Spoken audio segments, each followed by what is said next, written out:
Hey everybody, I want to talk to you on this video about all about intermittent fasting. So you might have heard about intermittent fasting before and thought, what the heck is that?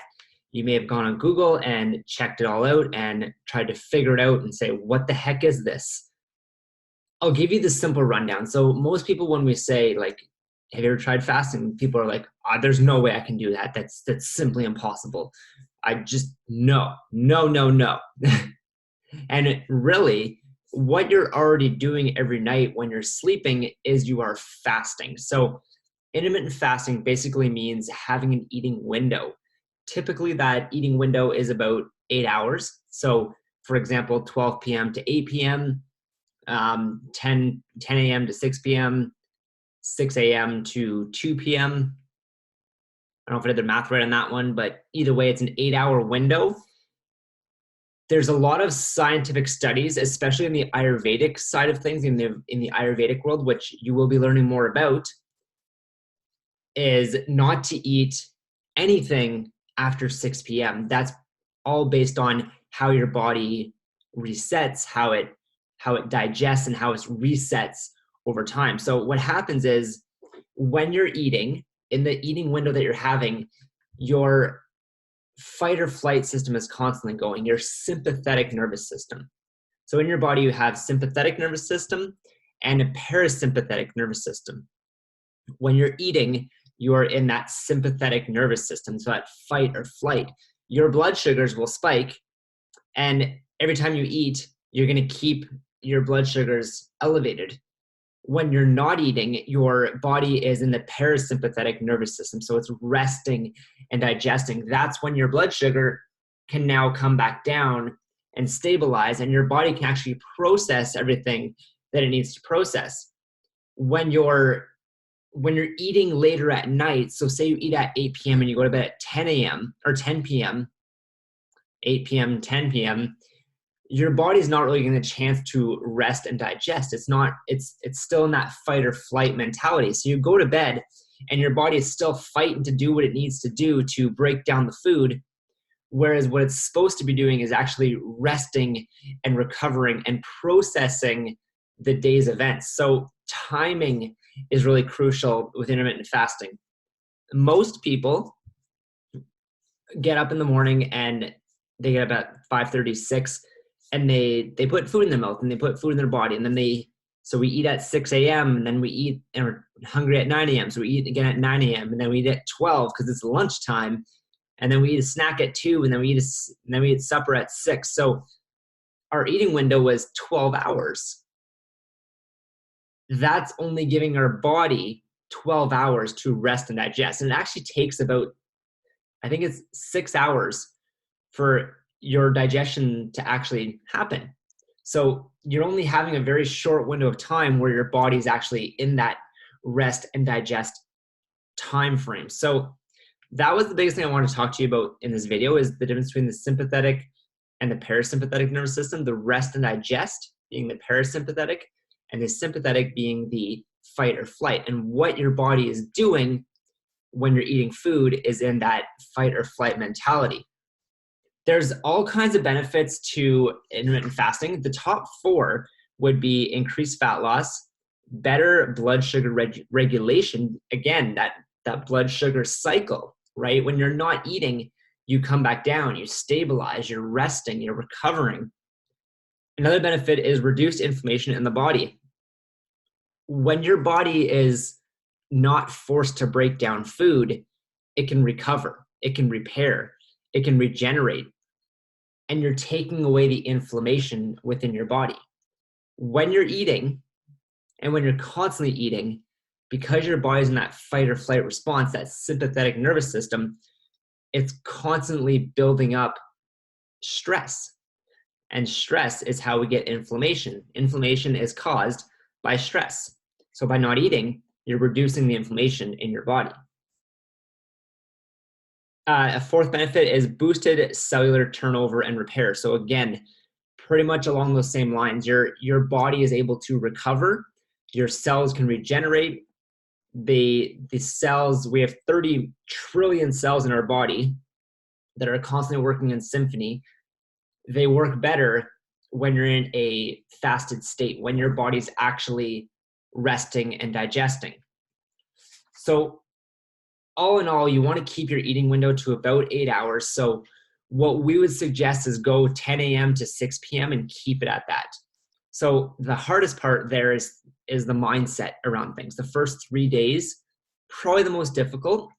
And after that, you want to be consistent with it. You want to have that consistent time frame within like a 10 to 6 p.m. or a 9 to 5. You want to keep that consistency going so that your body can actually properly rest and digest. You can definitely do longer fasts. The one I was explaining is a 16/8 protocol. So 16 hours of fasting, 8 hours of an eating window. Your eating window is entirely up to you. It's important that you test what works with you within your body. Once you've mastered the 16/8, then you can start to push a little bit. You can go, okay, I'm going to go 20 hours, and then I'm going to try a full 24-hour fast, and then a 36-hour. Once you get there, it's actually recommended scientifically to do a 36 to 48-hour fast once or twice a month. That's just a couple days where you're strictly drinking water, herbal teas is best, black coffee, adding a little bit of coconut oil in for the fats is also good. Sea salt is an awesome thing. Your body typically loses electrolytes, and that's what you need to replenish. So pink Himalayan sea salt is a wonderful thing to have.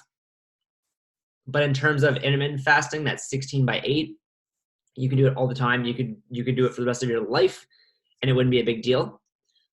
What I do want to let you guys know about is that when you're doing fasting as a whole, sugar and carbs, and refined carbs especially, so breads, pastas, that kind of thing, potatoes, those are going to throw off your hunger hormones. When your hunger hormones are thrown off, it's going to be more mentally difficult to push through. It's important that you understand that fasting is not starving. If you want to eat, you can eat.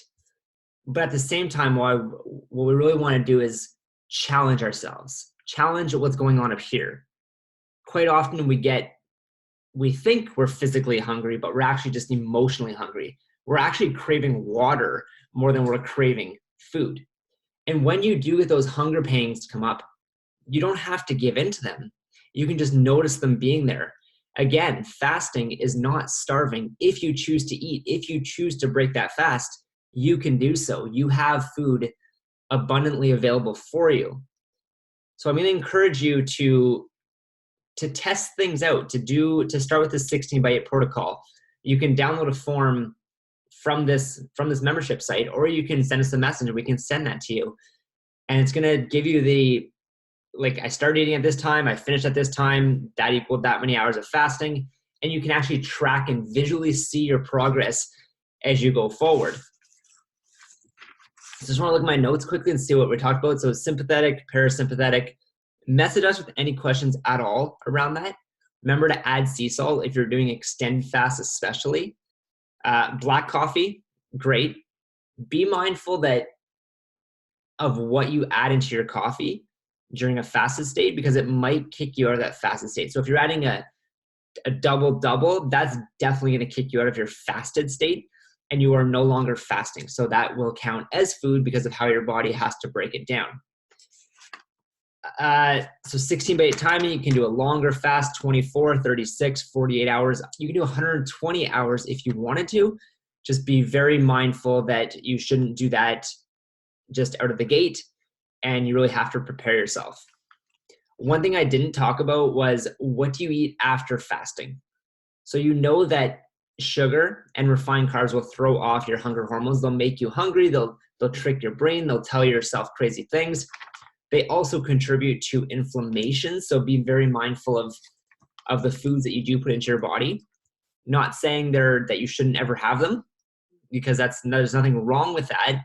Just being mindful that your body is meant to be fueled. You want to put the most premium gas into your gas tank rather than putting oil where the gas goes, because you know what's going to happen. That's simply not going to work for you. Your mind is going to play all kinds of tricks on you. The first few days are going to be incredibly difficult. Consistency is key.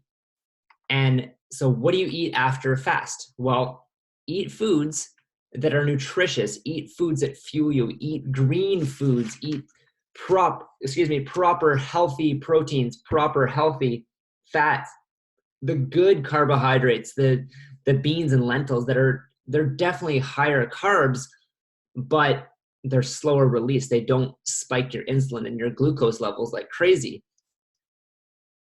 So please comment with any questions in the Facebook group. We want to hear from you. We want to support you. Intermittent fasting has been a game changer for many people in this group, but also myself and Roxanne and the other coaches with BodyMax. We believe wholeheartedly in it, and we believe that it's actually very, very beneficial, and it's a mindset game. And you actually train your brain to be okay with a little bit of pains and mental chatter and monkey mind, all that kind of thing. So check out the guide, watch this video again if you have to, and of course, ask any questions at any time. We're here to support you 100%. See you later.